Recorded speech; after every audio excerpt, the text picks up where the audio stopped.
precisa, ¿no? Porque cada palabrita es un concepto en realidad, ¿no? Entonces podemos dividir la realidad en átomos más chiquititos, ¿no? Y entender mejor el mundo. Y además podemos encarar mejor el deterioro cognitivo, las demencias, etcétera. Eso es con independencia de la lengua que sea. Es decir, aprender lenguas hace que nuestro lexicón sea más rico, ¿no? Y que tenga todos esos beneficios. Bien, un tercer capítulo del libro habla precisamente de esto que hemos ido eh, eh, bueno, comentando ya los capítulos anteriores, y es que en un momento dado las palabras se pierden, ¿no? No acceden a nuestra memoria con la misma facilidad que antes, o incluso puede que sí que accedan a nuestra conciencia, pero no a nuestra producción, ¿no? Ahí hay un bloqueo por el que sabes cuál es la palabra, pero no lo dices, ¿no? Son muchas las circunstancias por las que podemos perder esta capacidad de producir o de comprender palabras. En el capítulo 3 hablo de algunas de ellas, ¿no?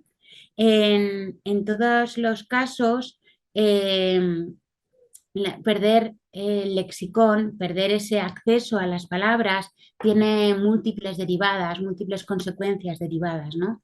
Me va a dar problemas para la comunicación, obviamente, ¿no? Porque no voy a poder decir a mis seres queridos, a la gente, exactamente lo que quiero decir, ¿no? Porque me falta esa palabra.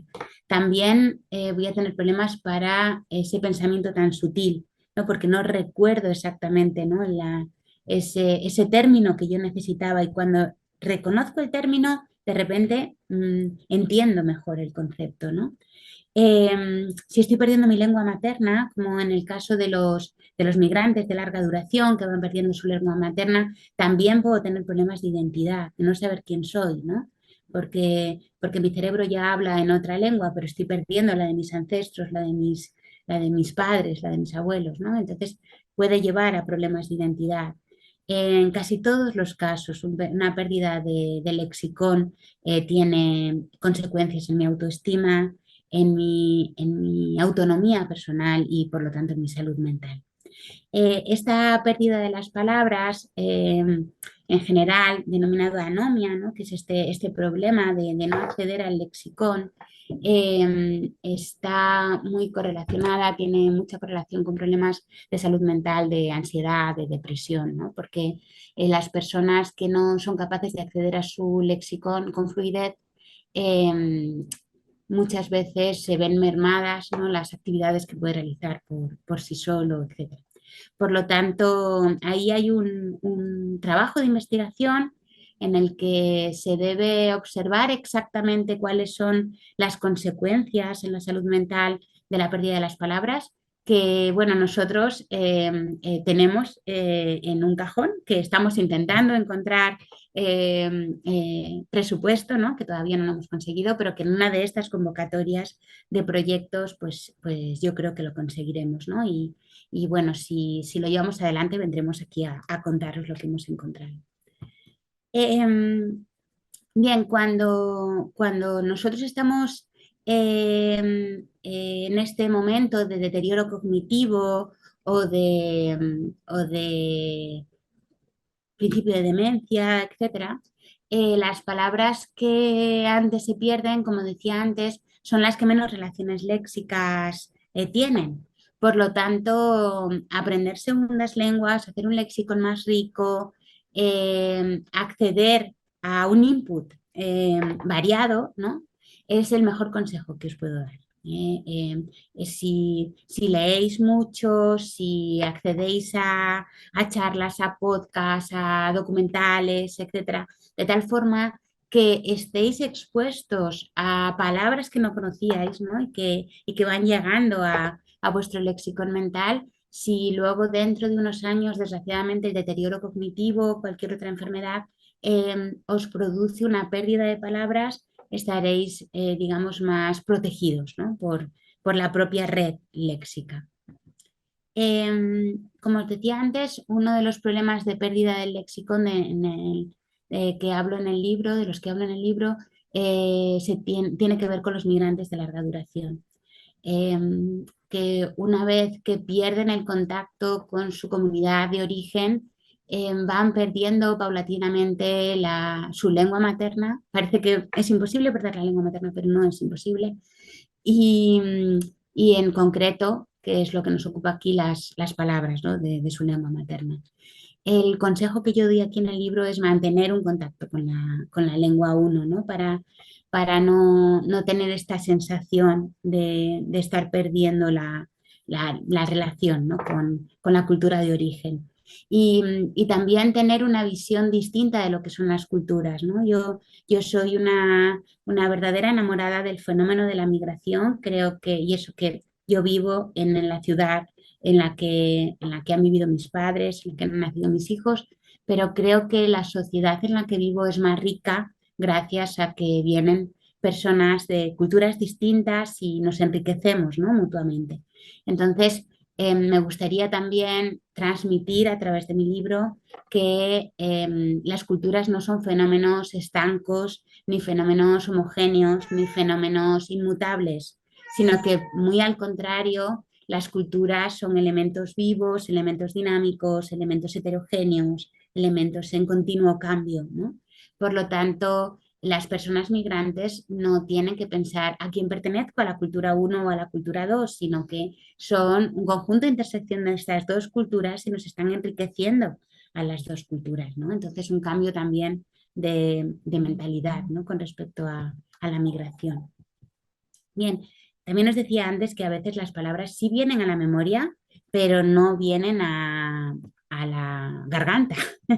Esto es lo que ocurre en algunas ocasiones de mutismo selectivo entre, sobre todo en niños que tienen problemas de ansiedad.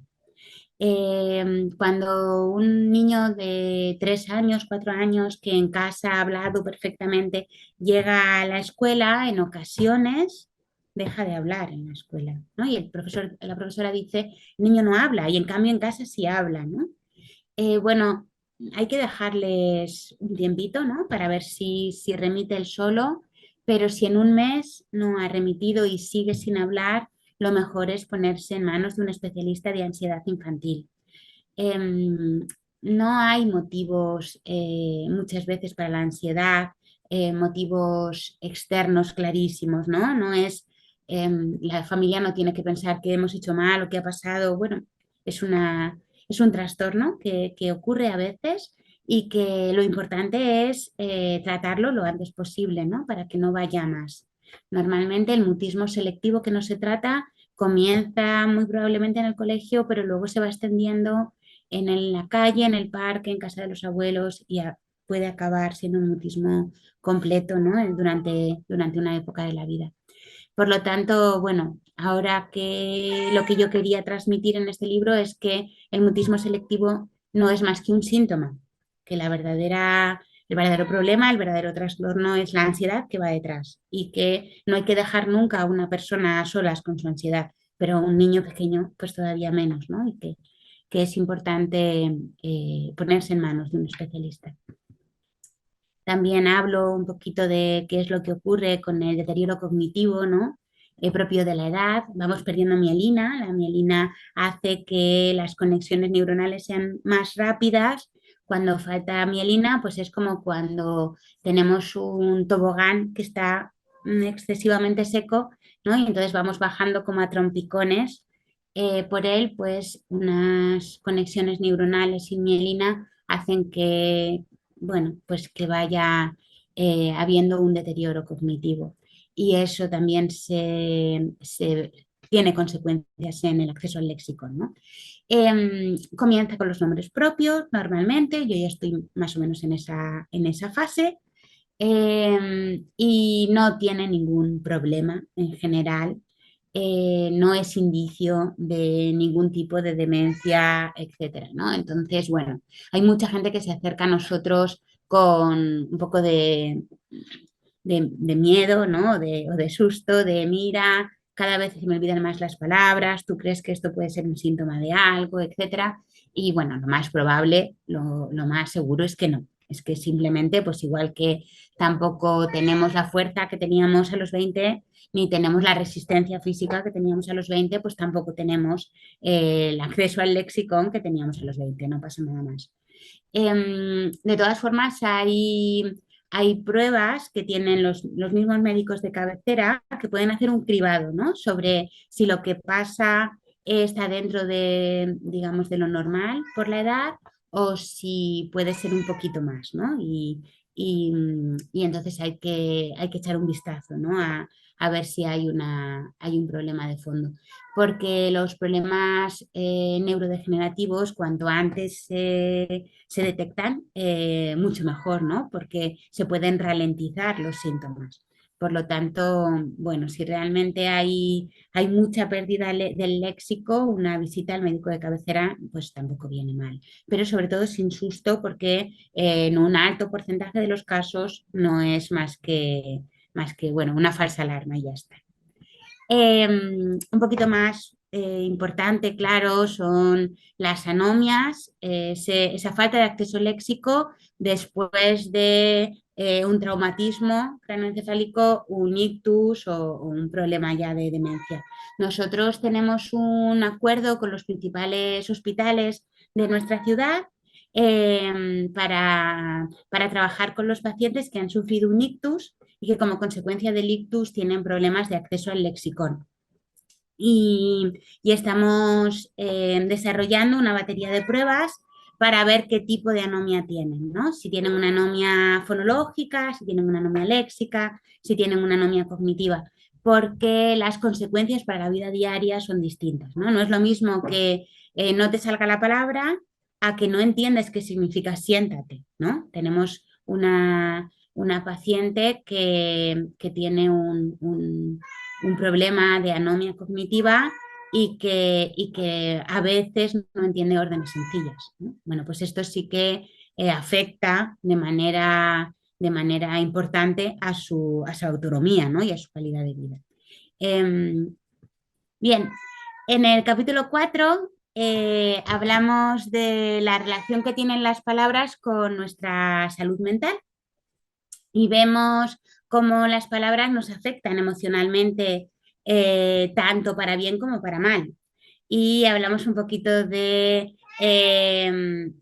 estas palabras absolutas, ¿no? De nunca, a todos, nadie, que nos afectan tanto, ¿no? Y que nos suben el cortisol y que nos suben los niveles de ansiedad, ¿no? Cuando decimos todo el mundo me odia, ¿no? Entonces, bueno, seguimos un poquito a Albert Ellis cuando nos dice que, bueno, que sería mejor que fuéramos más realistas y que sustituyéramos estas palabras absolutas por otras un poquito, digamos, menos absolutas, más realistas del tipo, bueno, a mucha gente le caigo mal, ¿no? Que es un problema, pero no es un problema tan acuciante ni que nos suba tanto la ansiedad. Y la mayoría de las veces estas palabras absolutas son mentiras.